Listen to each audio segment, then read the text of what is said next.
I got so much motherfucking design on right now. Break it down, bring it back, make it clap. I got 3 old thoughts, new block, where that thing. Bitches on my line, and you know. Perkenalkan, kami dari kelompok 3. Di sini kami akan menjelaskan tentang alat-alat rujak manusia beserta fungsinya. Sebelum kami memulai menjelaskannya, izinkan kami memperkenalkan diri terlebih dahulu. Perkenalkan, nama saya Novelin Deborah Sitorus dengan teman saya. Dan perkenalkan, nama saya Ningrum Melati Butar-Butar. Perkenalkan, nama saya Jonathan Francis orang. Perkenalkan, nama saya Cairodian Navalia Purba. Selanjutnya kami akan menjelaskan video berikut ini. Cekidot. A few moments later. Di sini saya akan menjelaskan tentang rongga hidung. Rongga hidung memiliki beberapa fungsi. Yang pertama yaitu penciuman, yang kedua penyaringan udara, yang ketiga pemanasan dan pelembapan udara, dan yang keempat fungsi resonansi udara. Dan yang kedua ada lelangit keras. Lelangit keras memiliki beberapa fungsi. Yang pertama terdiri dari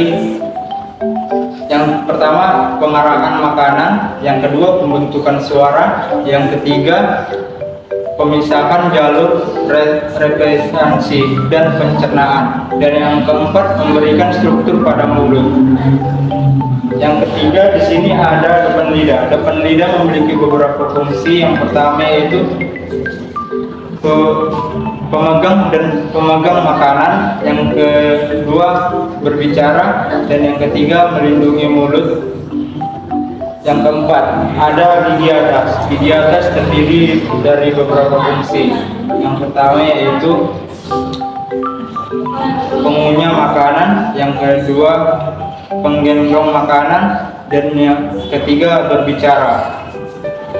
Yang kelima fungsi gigi depan. Gigi depan berfungsi sebagai penciuman dan pengecap makanan. Selanjutnya saya akan menjelaskan tentang fungsi ujung lidah. Ujung lidah berfungsi untuk membantu kita mengidentifikasi dan menikmati variasi rasa macam makanan. Selanjutnya ada lagi bibir bawah. Bibir bawah berfungsi membantu dalam berbicara dan mengekspresikan emosi dan juga menjaga kelembaban mulut. Selanjutnya ada gigi bawah. Gigi bawah berfungsi membantu dalam proses pengunyahan makanan menjadi partikel-partikel yang lebih kecil. Gigi bawah juga berperan dalam pembentukan suara saat berbicara. Selanjutnya ada dagu atau rahang. Dagu atau rahang berfungsi membantu menggerakkan gigi atas dan gigi bawah untuk memecahkan makanan menjadi yang lebih kecil, memudahkan pencernaan. Selanjutnya ada gusi. Gusi memiliki fungsi utama sebagai penyangga bagi gigi. Fungsi lainnya adalah membantu menyaring bakteri dan partikel makanan. Baik, di sini saya akan menjelaskan fungsi dari tengah lidah, yaitu tengah lidah berfungsi memiliki peran dalam merasakan rasa makanan dan membantu proses pengunyahan. Selain itu, lidah juga berperan dalam pembentukan suara. Yang kedua yaitu rongga mulut. Rongga mulut termasuk sebagai tempat untuk pengunyahan makanan, inisiasi pencernaan makanan melalui produksi air liur, pembentukan suara saat berbicara, dan sebagai saluran untuk menelan makanan ke saluran ke pencairan. Yang ketiga yaitu lelangit lembut.